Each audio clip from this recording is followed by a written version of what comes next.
ওয়া কানা আমরাম মাকদিয়া, মারিয়াম ব্যাপারটা ফায়সালা হয়ে গেছে, এখন তুমি কিছু বললেও হবে না, তোমার পেট থেকেই এই সন্তান দুনিয়াতে আসবে, ফায়সালা হয়ে গেছে। ফাহামালাতহু ফান্তাবাযাত বিহি মাকানান কসিয়া, মারিয়াম সন্তান পেটে নিলেন, সুবহানাল্লাহ। ফান্তাবাযাত বিহি মাকানান কসিয়া, সন্তান নিয়ে মারিয়াম এমন এক জায়গায় চলে যায় যেই জায়গায় লোক নাই, নির্জন স্থানে চলে যায়। ফাআজাআহাল মাখাদু ইলা জিযইন নাখলা, প্রসব বেদনা, যখন প্রসবের সময় হয়, প্রসব বেদনা মারিয়ামকে একটা খেজুর গাছের নিচে নিয়ে যায়। খেজুর গাছের এটা শিকড় আছে, কাণ্ড আছে, ওখানে নিয়ে গেছে। প্রসব বেদনা, তো প্রসব বেদনা উঠার পর সেখানে গেছে। قالت يا ليتني مت قبل هذا وكنت نسيا منسيا, মারিয়াম বললেন, হায় এই ঘটনা ঘটার আগেই যদি আমি মরে যাইতাম, আমি যদি মারা যাইতাম, ওয়াকুনতু নাসিয়াম মানসিয়া, অথবা যদি আমি এমন হয়ে যাইতাম যে আমারে মানুষ ভুলে যাইতো, আমি যদি বিস্মৃত হয়ে যেতাম, আমি যদি অপরিচিত হয়ে যাইতাম, কেউ যদি আমারে না চিনতো, কি অবস্থাটা হবে আমার, এই সন্তান দুনিয়াতে আসলে আমি মুখটা দেখামু কেমনে? রহমত শুরু হয়ে গেল, ওটা নাকি বলেন আলহামদুলিল্লাহ, বলেন হ্যাঁ, সবাই বলেন, দিল থেকে বলেন আলহামদুলিল্লাহ। আল্লাহুম্মা হাওয়ালাইনা ওয়ালা আলাইনা, আল্লাহুম্মা হাওয়ালাইনা ওয়ালা আলাইনা, আল্লাহুম্মা হাওয়ালাইনা ওয়ালা আলাইনা। নবীজি যখন বৃষ্টি দেখতেন তখন বলতেন, হাদিহি রহমা, এটা আমার উম্মতের জন্য রহমত। আলোচনা কি চলবে? আচ্ছা আচ্ছা আচ্ছা, ঠিক আছে। মারিয়াম যখন সেখানে গেলেন খেজুর গাছের নিচে, আসল জায়গাটা আইসা, আচ্ছা আল্লাহর ইচ্ছা, তো ওখানে যাওয়ার পর খেজুর গাছের কাণ্ডের ওখানে বসা। قالت يا ليتني مت قبل هذا وكنت نسيا منسيا,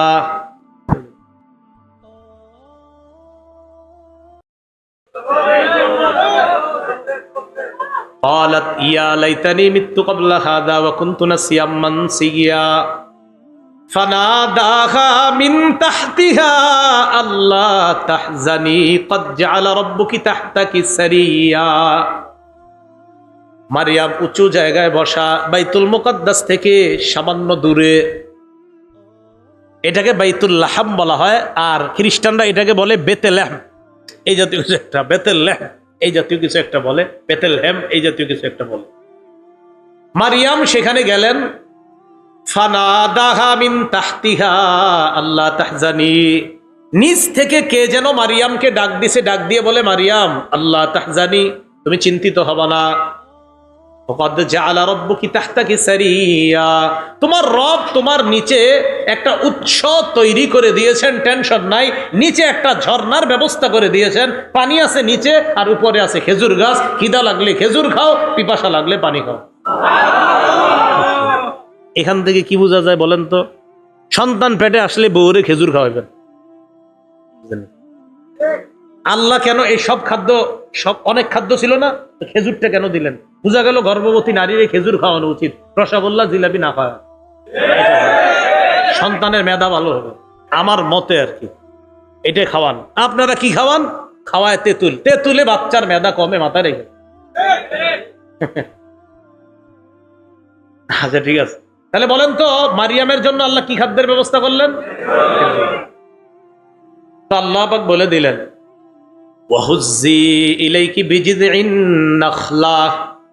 তুমি তোমার দিকে খেজুর গাছটাকে এমনি নাড়া দিবা, তোমার দিকে এটাকে নাড়া দিবা, তুসাকিত আলাইকি রুতবান জানিয়া, তুমি দেখবা নাড়া দেওয়ার সাথে সাথে তোমার সামনে তরু তাজা খেজুর পড়তেছে। গাছে খেজুর থাক আর না থাক তোমার এটা দেখা দরকার না, তুমি শুধু নাড়া দিবা, খেজুর আল্লাহ দিবে। উনি খেজুর নাড়া দেয়, খেজুর পরে ওই দিক দিয়ে পানি পান করে। এবার আল্লাহ বলে দিলেন, ফাকুলি ওয়াশরাবি ওয়াকরি আইনা, তুমি খাও, তুমি পান করো, তোমার চক্ষু তুমি শীতল করো। فإما ترين من البشر أحدا فقولي إني نذرت للرحمن صوما فلن أكلم اليوم إنسيا।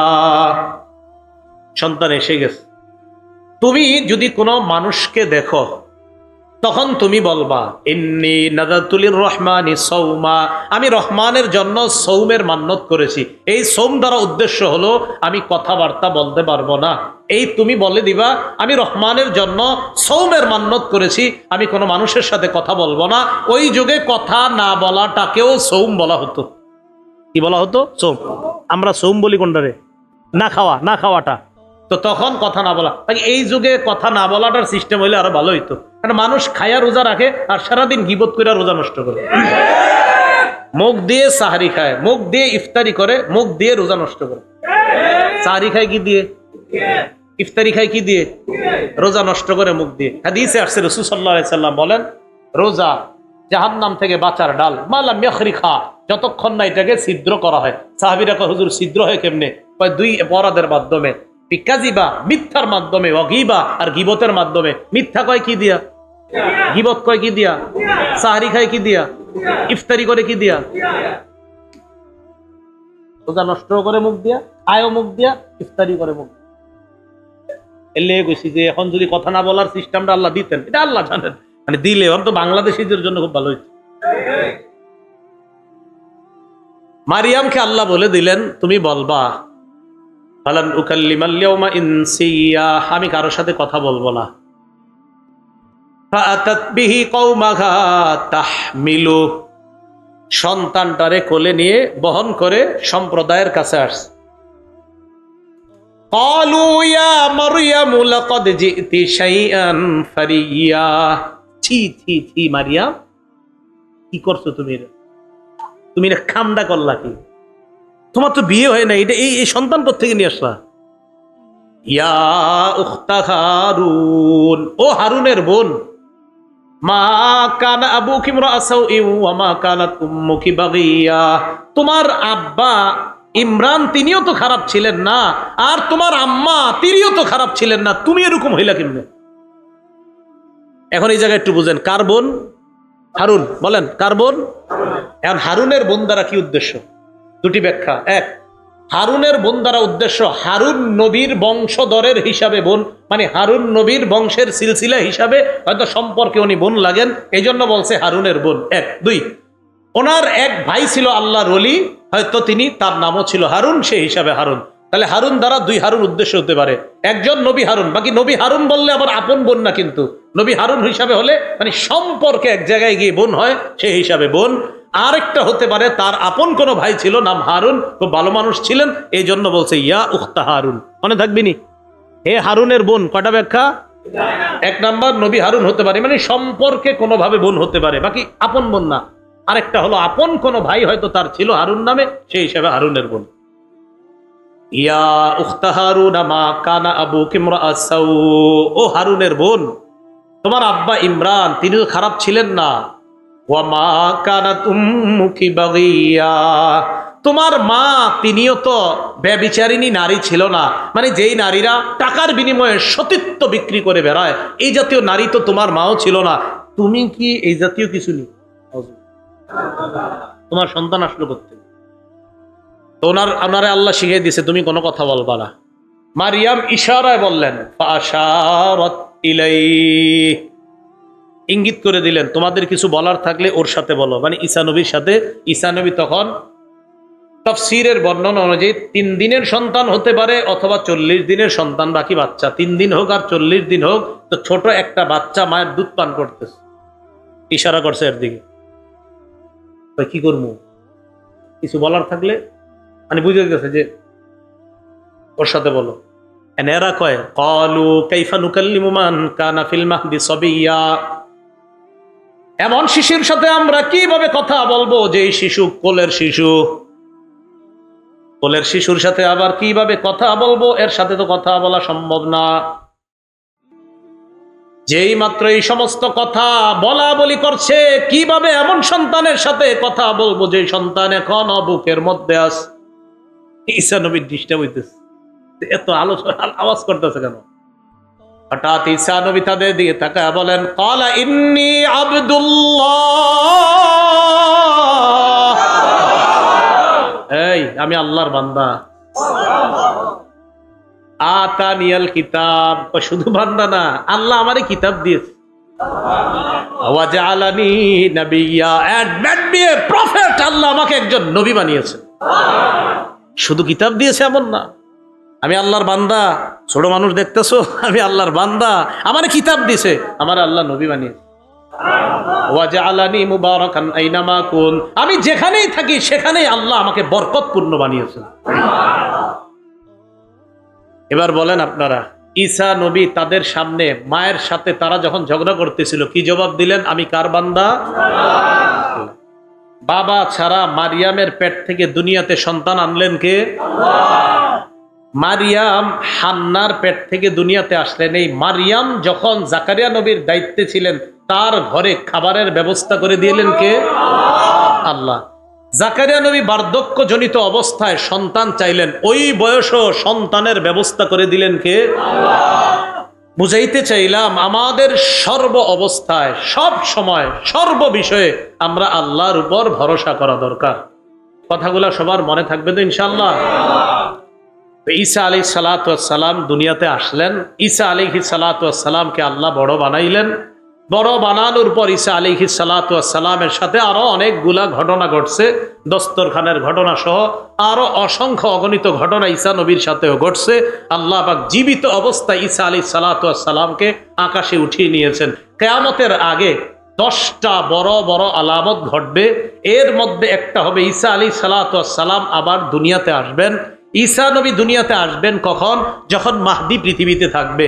মাহদী পৃথিবীতে 7 বছর বা 9 বছর রাজত্ব করবে। খুব ভালো করে মনে রাখবেন, ঈসা নবীরে আল্লাহ আকাশে উঠিয়ে নেওয়ার পর লম্বা সময় গ্যাপ, এখনো ঈসা নবী আকাশে আছে, লম্বা সময় গ্যাপ হওয়ার পর মাহদী যখন দুনিয়াতে আসবে, ইবনে মাজার 4083 নম্বর আয়াত, 83 নম্বর হাদিসের বর্ণনা, রাসূলুল্লাহ সাল্লাল্লাহু আলাইহি সাল্লাম বলেন, ইয়াকুনু ফি উম্মতি আল মাহদি, মাহদি আমার উম্মতের একজন হবে, মাহদি আমার উম্মতের মধ্য থেকেই হবে। ইন কুসিরা ফাসাবউন ওয়া ইল্লা ফাতিসউন, মাহদি হয়তো 7 বছর রাজত্ব করবে, না হয় 9 বছর। তানআমু ফিহি উম্মতি না'মাতান লাম ইয়ানআমু মিসলাহা কত্তু, মাহদির সময় আমার উম্মত এত পরিমাণ প্রাচুর্যের অধিকারী হবে, এর আগে এত প্রাচুর্যের অধিকারী আমার উম্মত কখনো হয় নাই। মাহদির আরেকটা বিষয় নবীজি সাল্লাল্লাহু আলাইহি সাল্লাম বলে দিয়েছেন, যে খুব ভালো করে এই জায়গাটা শুনেন, যে মাহদি আসার পরে ঈসা নবী, ঈসা নবীরে আল্লাহ পাঠাবেন। তো এর আগে কেন মাহদির সম্পর্কটা বললাম?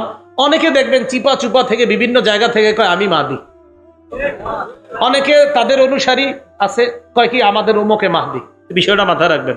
রাসূলুল্লাহ সাল্লাল্লাহু আলাইহি সাল্লাম আবু দাউদ শরীফের 4285 নম্বর হাদিসের বর্ণনায় নবীজি সাল্লাল্লাহু আলাইহি সাল্লাম বলেন, আল মাহদিয়ু মিন্নি, মাহদি আমার বংশের থেকে হবে। আজলাল জাবহা, মাহদির কপালটা হবে চওড়া। আকনাল আনফি, মাহদির নাকটা হবে উঁচু। মাহদি ইয়ামলাউ ফিল আরদি কিসতান ওয়া আদলা, পুরো পৃথিবীকে ইনসাফে পরিপূর্ণ করবেন। কামা মুলিআত জাওরান ওয়া যুলমা, পুরো পৃথিবী যেমন অন্ধকারে নিমজ্জিত হয়ে গেছে, মাহদি তেমন পুরো পৃথিবীকে ইনসাফে পরিপূর্ণ করবেন। ইবনে মাজার 4085 নম্বর হাদিস, আলী রাদিয়াল্লাহু তাআলা আনহুর বর্ণনা, তিনি বলেন রাসূলুল্লাহ সাল্লাল্লাহু আলাইহি সাল্লাম বলেন, আল মাহদিয়ু মিন্না আহলাল বাইত, মাহদি আমাদের আহলে বাইতদের থেকেই হবে। ইউসলিহুল্লাহু ফি লাইলা, মাহদিকে আল্লাহ এক রাতে খেলাফতের যোগ্য বানাবেন। কয় রাতে? এরকম কইতে হইব না যে আমি মাহদি, আমি মাহদি, এরকম কইতে হইব না। এখন কয় যারা, আপনি বলবেন ভাই আপনি বলা মানে প্রমাণ হইতেছে আপনি ভণ্ড, আপনি এরকম বলেন কেন? আপনি বলতে হবে না, বলতে হবে না। ইবনে মাজাহ 4086 নম্বর হাদিসে আসছে, আম্মাজান উম্মে সালামা রাদিয়াল্লাহু তাআলা আনহার বর্ণনা, তিনি বলেন, সামিআতুন নবী সাল্লাল্লাহু আলাইহি সাল্লাম, আমি নবীকে বলতে শুনেছি, আল মাহদিয়ু মিন ওয়ালাদি ফাতিমা, মাহদি ফাতেমার বংশধরদের থেকে হবে।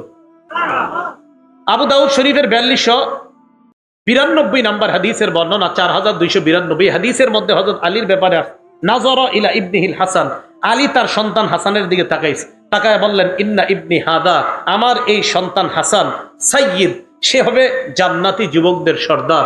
কামা সাম্মাহুন নবিয়্যু, যেমন নবী তার কথা বলেছে যে আমার এই সন্তান হবে জান্নাতের যুবকদের সর্দার। শোনো তোমরা, সায়াখরুজু মিন সুলবিহি রাজুলুন ইউসাম্মা বিইসমি নাবিয়্যিকুম, তার বংশধর থেকে একটা লোকের আবির্ভাব ঘটবে, তার নাম হবে তোমাদের নবীর নামে। তার নাম হবে তোমাদের। আবু দাউদ শরীফের 4282 নম্বর হাদিসে আসছে, নবীজি বলেছেন ইউতিউ ইসমুহু ইসমি, মাহদির নাম আমার নামে হবে, ওয়া ইসমু আবিহি ইসমু আবি, তার বাবার নাম আমার বাবার নামে হবে। মাহদির নাম হবে মোহাম্মদ, তার বাবার নাম হবে আব্দুল্লাহ। এখন একজন দাবি করে বসলো আমি মাহদি, বাপের নাম মনে করেন আব্দুল করিম, না তো? এই মাহদি 7 বছর বা 9 বছর থাকার পর একদিন ফজরের নামাজের সময় ঈসা আলাইহিস সালাতু ওয়াস সালাম দুনিয়ার মধ্যে আবির্ভাব করবে। ঈসা নবী আসার পর দাজ্জালের সাথে লড়াই হবে, মোকাবেলা হবে। দাজ্জাল ঈসা নবীকে দেখার পর মোম যেমন গলে যায় তেমন গলে যাবে ভয়ে। ঈসা নবীকে আল্লাহ বর্তমানে কোথায় রাখছে বলেন? এটা আমাদের বিশ্বাস। বলেন ঈসা নবীর কোথায় রাখছে? কিন্তু এক দলের বিশ্বাস হলো ঈসা নবীকে শুলিবদ্ধ করা হয়েছে, ঈসা নবীরে শুলিবিদ্ধ করা হয়েছে। এক দলের বিশ্বাস, আল্লাহ বলে অমা কাতালুহু, তারা ঈসাকে হত্যা করে নাই, অমা সালাবুহু, তারা ঈসাকে শুলিবিদ্ধ করে নাই, ওয়ালাকিন শুব্বিহা লাহুম, তাদেরকে ভীমরমে ফালানো হয়েছে। তারা একটা ধাঁধার মধ্যে পড়ে গেছে। ধাঁধাটা কি? ঈসা নবীরে মারার জন্য তারা কি করছিল? তাদের এক লোককে ঘরে পাঠাইছে। যেই লোককে ঘরে পাঠাইছে, বলেন তো ওই লোক সহ ঈসা নবী কয়জন হয়? অনেকক্ষণ পর তারা ঢুকছে, ঢুকার পরে দেখে ঈসা নবীর মতো একজন বসে রয়েছে। থাকার কথা কয়জন করে? আছে কয়জন? এই একজনকে মাইরা শুলিতে চড়াইছে। শুলিতে চড়ানোর পর এরা চিন্তা করলো, আচ্ছা আমগো লোকটা কই গেল? যদি ঈসাকে মেরে থাকি তো আমগো লোক কই, আর আমগো লোকরে মারলে ঈসা কই? আল্লাহ কয় ওয়ালাকিন শুব্বিহা লাহুম, তাদেরকে ধাঁধায় ফালানো হয়েছে। আমগোটা কই? ঈসাকে মারলে, আর আমগোটারে মারলে ঈসা গেল কই? এই তখন থেকে আপনার একটা দল হয়েছে, যেই দলটার নাম হলো মৌলবাদী। একদল বলল না না ঈসাকে মনে হয় মারি নাই, তারা মূলে বিশ্বাস করলো। এই তখন থেকে আসলে আপনার ফান্ডামেন্টালিস্ট যেটা বলে এই মৌলবাদী। আরেক দল তারা বিশ্বাস করলো না, এদের নাম হয়ে গেল আপনার নাস্তিক, আরেক দলের নাম হলো আস্তিক। ঠিক আছে, আমি ওইদিকে আলোচনায় যাচ্ছি না, শুধু এতটুকু, ঈসা আলাইহিস সালাতু ওয়াস সালামকে আল্লাহ আকাশে উঠায় নিলেন। উঠিয়ে নেওয়ার পর আল্লাহ এখনো আকাশে রেখেছেন। আমাদের বিশ্বাস হলো ঈসা নবীকে কিয়ামতের আগে, কিয়ামতের আলামত হিসাবে আল্লাহ আবার দুনিয়াতে পাঠাবেন। কথাটা মনে থাকবে তো? এই জন্য এই কথাটা আমরা সবাই মনে রাখবো যে ঈসা আলাইহিস সালাতু ওয়াস সালাম বর্তমানে দ্বিতীয় আসমানে আছে। বলেন কোন আসমানে আছে? দ্বিতীয় আসমানে আসে, সেখান থেকে তিনি আসবে ইনশাআল্লাহ। আল্লাহ পাক রব্বুল আলামিন আমাদের সকলকে মারিয়াম, বলেন তো মারিয়ামের আম্মার নাম কি? হান্না। ঈসা নবীর নানির নাম কি? নানার নাম ইমরান। কোন মসজিদের ইমাম ছিলেন? বাইতুল মুকাদ্দাসে। মারিয়ামের খালুর নাম কি? জাকারিয়া। ঈসা নবী দ্বিতীয় আসমানে আছে, আল্লাহ জীবিত অবস্থায় উঠিয়ে নিয়েছে, আবার কিয়ামতের আগে পাঠাবেন, এটা আমাদের বিশ্বাস। আল্লাহ পাক রব্বুল আলামিন আমাদের সকলকে স্বচ্ছ আকীদা যেন পোষণ করতে পারি আল্লাহ তৌফিক দান করেন। আমিন ওয়া আখির দাওয়ানা আলহামদুলিল্লাহি রাব্বিল আলামিন।